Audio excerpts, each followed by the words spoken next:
spring. To get started, call your Miller Media account manager or go to mmgdigitalnow.com. Miller Media, where local becomes local. Your friend in Central Illinois. WHOW. Top of the morning. Thanks for being with us. I'm your host today, Seth Lawrence. The WHOW Morning Show streams to Facebook and YouTube. Brought to you by Peterson Insurance, your Pekin insurance agent in Clinton. My guest on the Zoom today is Candace Summers with the McLean County Museum of History. Good to see you again, Candace. How are you? Good. Thanks for having me, Seth. Yeah, thanks for making time for us. Always good to have you on the program. And I know last time I talked, I had Michaela on, and she was telling me about the annual summer career camps. And, you know, I know this is just one thing, Candace, that you're probably most passionate about. I feel like you've got such a passion for history and McLean County history and all those things. But there's just something about the summer camps that just brings it out of you. So how about that this year? Yeah. So we have our annual Futures in History camp. We're doing a full week camp, 5 days a week in June, and then we have a couple mini camps in July.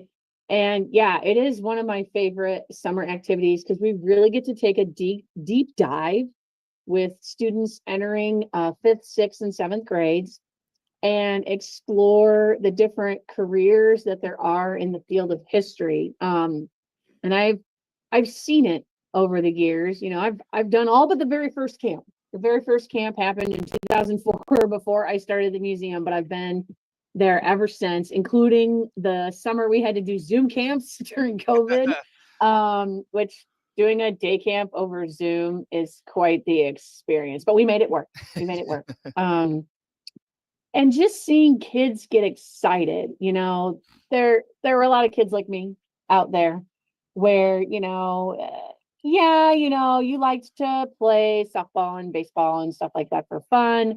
You know, I went to Girl Scout camp. I did that, you know, for a lot of years in my youth.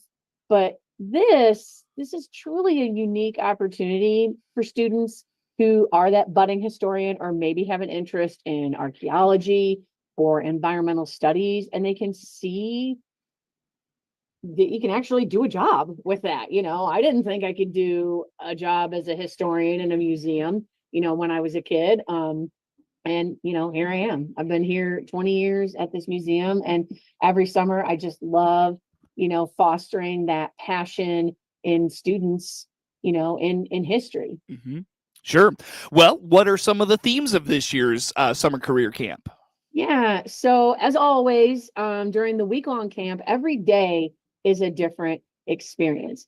So one of the days, of course, we explore archaeology, which is very close to my heart. I studied that in undergrad, and we get to show the kids about how archaeologists, you know, discover the history of a place, of a site, of people through the things that they leave behind, the material culture that they leave behind. So students actually get to participate in a mock excavation, you know, find, you know, things authentic to the time period. They're not finding, you know, real things that people left behind. We're putting those things in the ground so that they can find them, but still very cool. We're gonna, you know, learn about the David Davis Mansion on that day, who those people were, how we can learn about them through the stuff that people leave behind. We're gonna do a whole day on art and architecture in downtown Bloomington, where we explore the built environment. We also are going to do a civics in action day where we learn about government and how history goes hand in hand with that. Learn how government works. Of course, we do behind the scenes day on museum studies, and the students get to see things in our museum that not many people do get to see in our collection areas, meet the staff, and then create their own pop-up exhibits. And on the Friday, we kind of do more about focus on the environment that we live in. We typically do a visit to Rivian to kind of learn about that new aspect of technology through electric vehicles, and a visit to Miller Park as well. So it's a jam-packed week, 9 a.m. to 4 p.m. each day. And the kids will be exhausted every day, but they go home. But they tell fun stories. The parents, you know, will tell us when they drop their kids off, oh my gosh, they couldn't stop talking about all that they learned the day before. It's just so much fun. They're loving it. And what's great is it's not just your traditional camp experience. We have real professionals who are engaging with these students. We have local elected officials come on Civics Day. We have, archaeologists come. We have museum professionals. We have people who work, in galleries come. And of course, they get to meet some of the staff at Rivian. And it's just a great way that students can engage to really see what these careers are like with the people that actually do them. Yeah, for sure. Did you you might have said it and I missed it. I apologize. Did you say the ages of the camps? Yeah, it's students entering 5th, 6th, and 7th grade. So you're a rising 5th to 6th and 7th grader. And the dates for the camp for the full week camp is June 23rd through 27th. And then we have 2 mini camps, which are half-day camps, 3 days a week in July. July 14th through the 16th is Discovering Downtown, where again, we, discover the built environment, and learn about, city planning, things like that. And then July 21st to the 23rd is called Curious Curators, where you get to do behind the scenes along with create a pop-up exhibit. And those half days are from 8:30 in the morning till 12:30 in the afternoon. Gotcha. So put those dates on the calendar. Good stuff. Candace Summers, McLean County Museum of History, our guest on the Zoom today. So Candace, when it comes to the young kids that you get into this program, I'm sure you've seen a wide range of kids from, ones that are just passionate about history, like you talked about. Maybe they're there just because they're looking for something fun to do, and nothing wrong with that. But at the end of the camp, do you notice a transformation in the kids, whether it's, they started the week just kind of, this was something they were doing. By the end of the week, they were excited about it. Talk about that a little bit. I definitely do. Yeah. Well, of course you're going to have your kids that are like, I don't want to be here. What's happening? I just want to like stay home, read a book or whatever. But for a lot of kids, there's at least one day or one thing that really hooked them in. And they've had fun. I've never had, someone just say, this is the worst thing, that I hated this, what's happening. There was at least one thing they liked, or they made a new friend. They made a new friend, that might go to a different school, or even, it's a student who they're gonna meet, in their new school that they're all rising to. There's always been a really positive, atmosphere for this camp and the kids that do it, and we have a lot of repeats. We get kids that come back every year that they're old enough to do it because they have so much fun. And I mean, we tell the parents, there's like, we do some of the same things every year. Are you sure they want to come? Oh, they want to come, absolutely. And they do. They love it. They have fun. And it's kind of a way of like the kids can mentor younger kids too, because they do know like what's happening. They have some experience so that they themselves can kind of jump in and help people too. So yeah, it's really cool. And the thing that I always love the most is when I see kids, they're much older with camp. They're either getting ready to go into college, or they come back and volunteer and are in college and they were our campers, and they just tell us the impact that this camp had on them, and that they are studying archaeology, or they are studying something related to the field of history. And that's really cool. And this one student, this has probably been, 8-9 years ago, I went to Leroy High School, and I, was doing another program unrelated to camp. And the student who was walking me to the teacher's class, she's like, you don't remember me, but I was in your day camp. And I'm just thinking to myself, that must have been one of my first day camps that I did. And she's just like, I'm not doing archaeology, but I'm doing art history. And it's so cool. And I know this camp is what set me on that path. And I was just like, that's just so amazing, because you just don't think, like when you're doing the camp, like the impact that you're having, and then here comes along, a student that's going into college now, and they tell you, how much of an impact your camp had. And so that's one of the big reasons why we keep doing this, because we know this is an important program for us to do. We know there's kids out there that want to do this.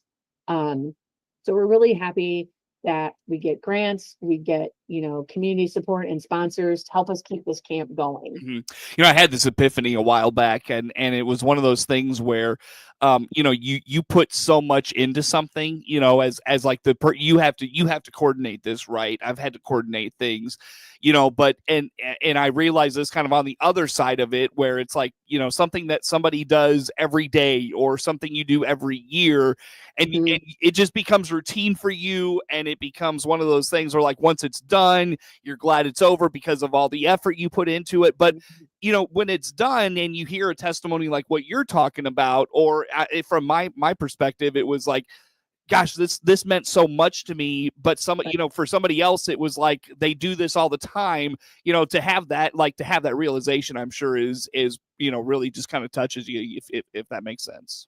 It completely does, because it becomes very routine for you. You're like, okay, it's summer, it's day camp time, let's get this going, and then you get it done and you move on to the next big, event or project that you have. And so unless you hear feedback like that, it becomes almost like white noise. It's you just go through the motions. It's very, routine. And then when you are actually in the camp and you're engaging with the students and you see how much fun they're having, and their parents are telling you how much they're enjoying it, and they're talking about something every night at the dinner table, I mean, that's when you're like, yes, that's what keeps you fueled with continuing to do this and, make it the best camp every summer for each of the kids. Yeah, I don't know about you, but that's humbling for me too. At the same time, it's like it keep like you said, it keeps you motivated, but at the same time, it keeps you humble. That sort of thing. Yeah. So Absolutely. very good, Candace. Well, I know that if I'm not mistaken, registration for summer camps is open this year. Yes. How do folks get registered, and what's the cost and all of those things? Yeah, so registration is definitely open. We have room for 15 students in each camp. Each of the mini camps and the full camp. You can go to our website, mchistory.org, to register.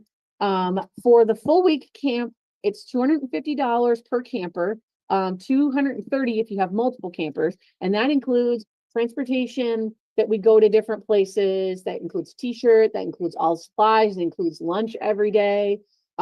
We do offer full scholarships. Any household that makes under $36,000 annually, your kids get a full scholarship. They come for free. And that is one of the things that we pride ourselves on, is being able to offer those full scholarships, because we know that camps are expensive, and we are thankful to our sponsors and our donors that allow us to be able to offer those free scholarships. For the mini camps, again, offer the free scholarships. That's $100 per camper for those half-day mini camps. And again, registration is on our website, makehistory.org. I do recommend people sign up as soon as possible, because we are filling up.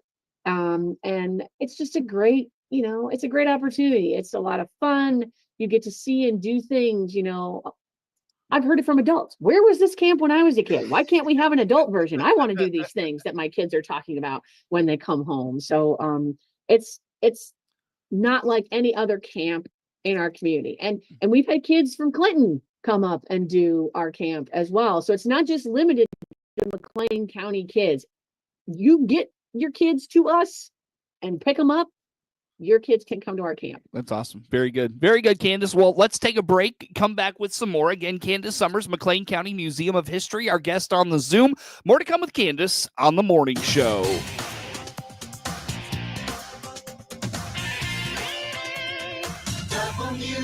WHOW.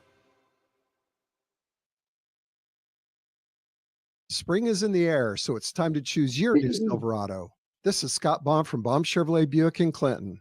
We have a good selection of new Silverados with springtime savings and special finance rates. Choose from regular cabs, double cabs, or crew cabs in gas or diesel. We're also allowing extra money for your trade on all new Silverados this month. Silverado, together let's drive. See all our inventory at baumchevybuick.com, right from the start. Shane here from Highway 51 Exchange, just south of Clinton. Let us service your lawn and garden equipment for spring. with our quick turnaround and service specials for free pickup and delivery. Click our icon on DeWittDailyNews.com for details. DeWittDailyNews.com is the area's leading local news source 24 hours a day, 7 days a week. Get the latest local news, obituaries, police splatter, weather forecast, and more with no paywall. Head to DeWittDailyNews.com to get the local information you need to know. In addition to great radio marketing, the Miller Media Group now offers a full suite of digital marketing solutions. Our affordable programs include custom web design and SEO to help you get found on Google. Seeking more inbound web and store traffic?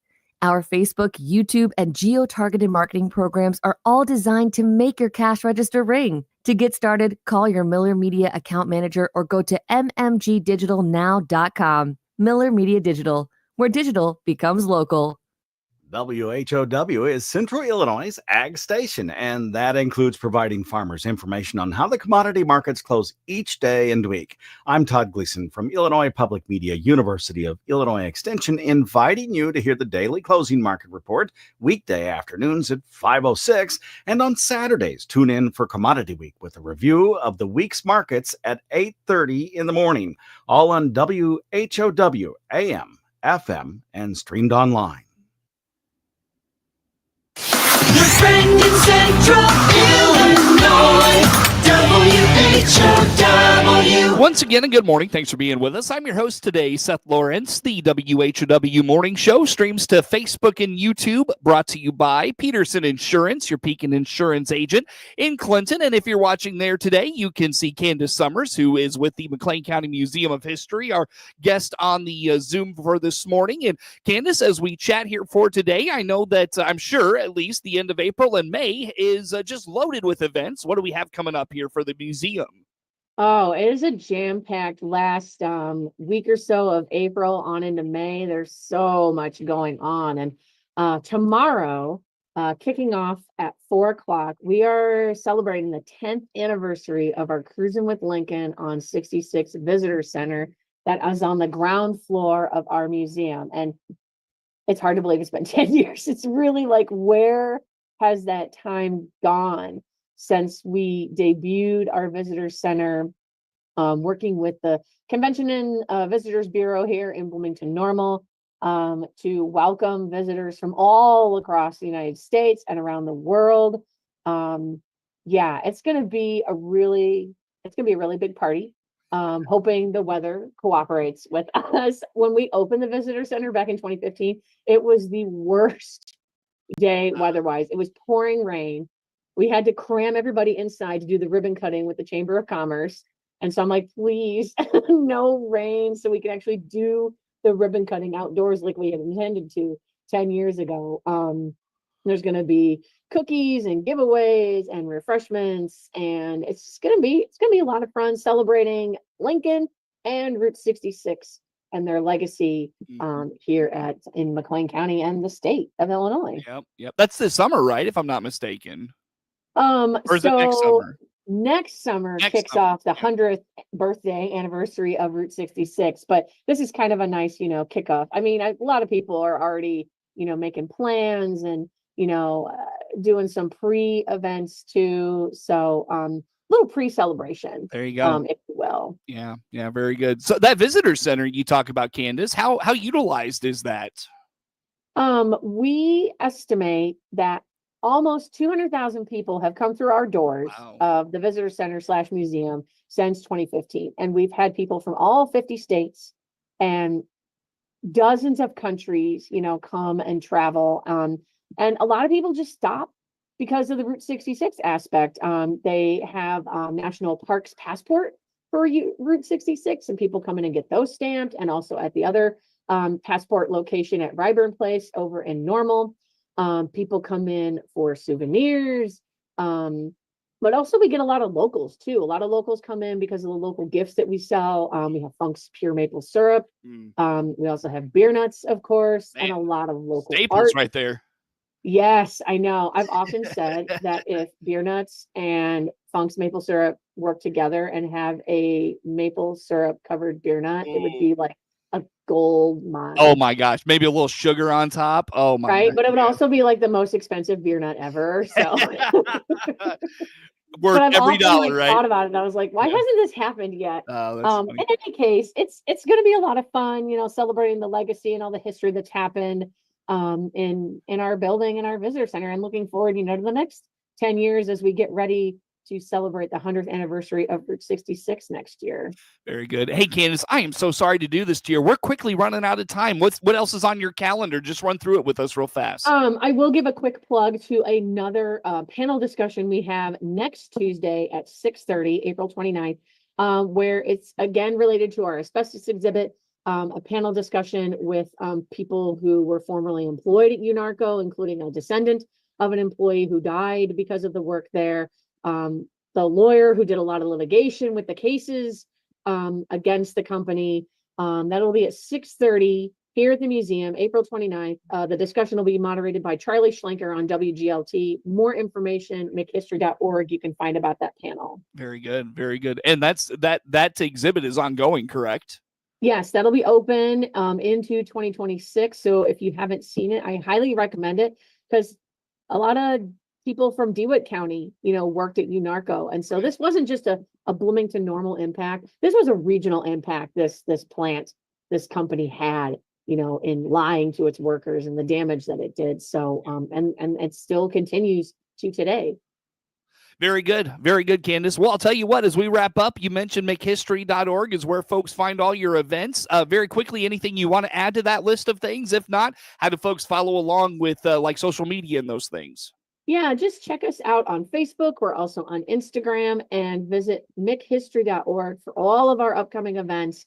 We have a lot of things happening this summer, so you don't want to miss out on engaging with us in a variety of activities this summer. Fantastic. Hey, Candace, great stuff as always. Thanks for making time for us. Thank you for having me. Yeah, definitely. Candace, McLean County Museum of History, my guest on the Zoom today. The morning show streams to Facebook and YouTube, brought to you by Peterson Insurance, your Pekin insurance agent in Clinton. Network News is now.